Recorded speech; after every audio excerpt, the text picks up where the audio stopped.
Hello అండి, the spice route Telugu ఛానల్కి స్వాగతం. ఈరోజు మన రెసిపీ ఇడ్లీలోకి చట్నీ ఎలా తయారు చేయాలో తెలుసుకుందామండి. ఈ కొలతలతో చట్నీ చేసుకున్నారంటే చాలా టేస్టీగా ఉంటుంది. ఒకసారి ట్రై చేశారంటే ఎప్పుడు చేసుకున్నా ఇదే విధంగా చేసుకుంటారు. అయితే లేట్ చేయకుండా ఈ రెసిపీ ఎలా తయారు చేయాలో తెలుసుకుందాము. దీనికోసం స్టవ్ మీద బాండి పెట్టుకొని 1 స్పూన్ ఆయిల్ వేసుకోవాలి. అందులోకి 1 కప్పు పల్లీలు వేసుకోవాలి. ఈ పల్లీలను 2 నిమిషాల పాటు ఫ్రై చేసుకోవాలి. ఆ తర్వాత అదే కప్పుతో 1 కప్పు పుట్నాల పప్పు వేసుకోవాలి. మనం తినే శనగపప్పు అండి.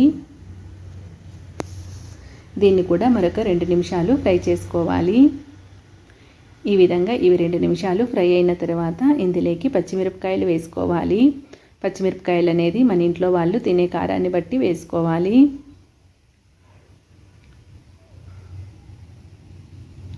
వీటిని కూడా మరొక 2 నిమిషాలు ఫ్రై చేసుకోవాలి. ఇవన్నీ ఒకదాని తర్వాత ఒకటి ఫ్రై అయినాక వేయకూడదండి. కొద్దిగా ఫ్రై అయిన తర్వాత ఇంకొక ఇంగ్రీడియంట్ వేసుకోవాలి, లేకపోతే మాడిపోతాయి. ఇప్పుడు ఇందులోకి కరివేపాకు వేసుకోవాలి. చట్నీలోకి కరివేపాకు వేసుకుంటే చాలా టేస్టీగా ఉంటుందండి. ఈ కరివేపాకు క్రిస్పీగా అయ్యే వరకు ఫ్రై చేసుకుంటే సరిపోతుంది. ఈ విధంగా ఫ్రై చేసుకున్న తర్వాత వీటిని బాగా చల్లారనివ్వాలండి. ఇవి చల్లారిన తర్వాత ఒక మిక్సీ జార్లోకి తీసుకోవాలి.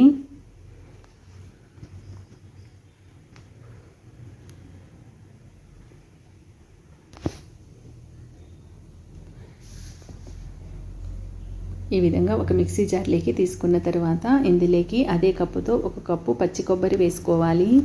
అలాగే చింతపండు కొద్దిగా వేసుకోవాలి, చాలా తక్కువగా వేసుకోండి. అలాగే వెల్లుల్లిపాయ రెబ్బలు వేసుకోవాలి. 1/2 స్పూన్ జీలకర్ర వేసుకోవాలి. అలాగే కొత్తిమీర కొద్దిగా వేసుకోవాలి. రుచికి తగిన ఉప్పు వేసుకోవాలి. వీటన్నిటిని వాటర్ వేసుకొని బాగా మెత్తగా రుబ్బుకోవాలండి. బాగా మెత్తగా అయిపోవాలి. కొబ్బరి మెరగడానికి కొద్దిగా టైం పడుతుందండి. కొబ్బరి కూడా బాగా మెత్తగా అయ్యే వరకు మిక్సీ వేసుకోవాలి. ఇప్పుడు దీన్ని ఒక బౌల్లోకి తీసుకుందాము. అదే మిక్సీ జార్లోకి మరి కొంచెం వాటర్ వేసుకోవాలి. చట్నీని ఒకసారి కలుపుకున్న తర్వాత అవసరమైతే మరి కొంచెం వాటర్ వేసుకోవాలి. ఈ చట్నీ పల్చగా ఉంటే చాలా టేస్టీగా ఉంటుందండి. చూసుకొని కొద్దిగా వాటర్ వేసుకోవాలి. మీకు ఎంత కన్సిస్టెన్సీ కావాలో చూసుకొని అంత వాటర్ వేసుకుంటే సరిపోతుంది. ఇప్పుడు ఈ చట్నీకి పోపు వేసుకుందాము. పోపు కోసం స్టవ్ మీద బాండి పెట్టుకొని ఆయిల్ వేసుకోవాలి. అందులోకి 1/2 స్పూన్ ఆవాలు, అలాగే 1/2 స్పూన్ జీలకర్ర, కొద్దిగా ఎండుమిరపకాయలు,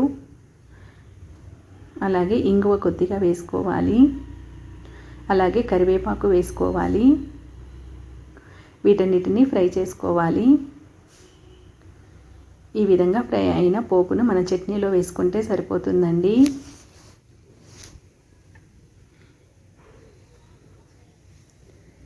ఈ పోపు మొత్తం చట్నీకి పట్టే విధంగా ఒకసారి బాగా కలుపుకోవాలి.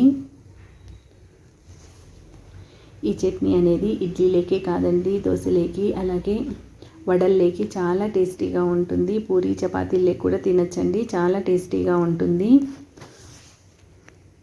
చూసారు కదా, ఇడ్లీ దోశల్లోకి చట్నీ ఎలా తయారు చేసుకోవాలో.